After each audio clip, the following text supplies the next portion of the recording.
This slide is going to begin to show you the importance of making spatial decisions, but we're going to use a classic example before there was GIS. This is known as the Broad Street cholera outbreak of 1854 in London.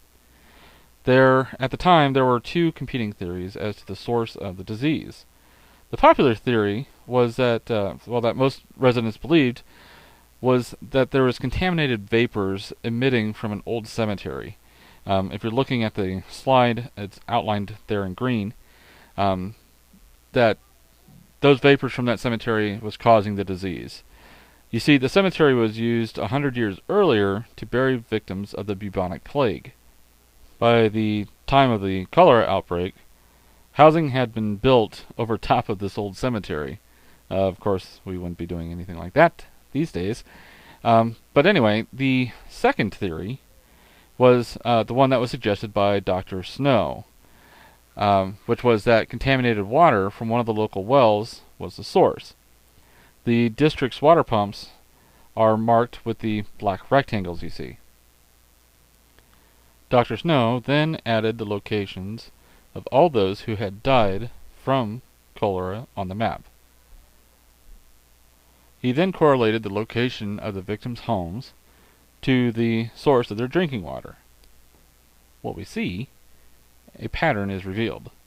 He determined that the majority of those who died had gotten their drinking water from the Broad Street water pump, and not from bad air coming from the cemetery.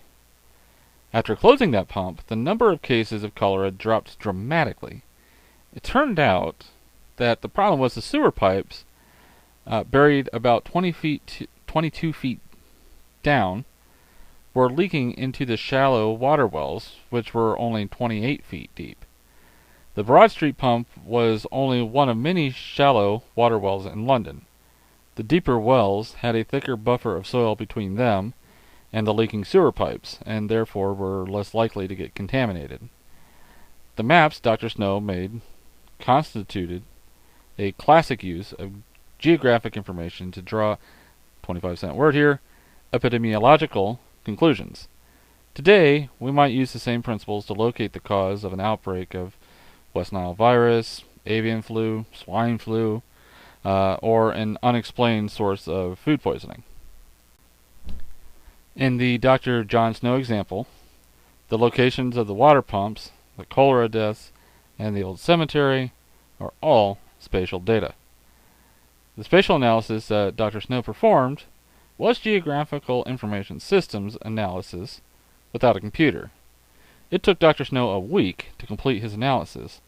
By then, hundreds had died, and many of the people had fearfully fled. Today, we can perform the same analysis in just a few hours.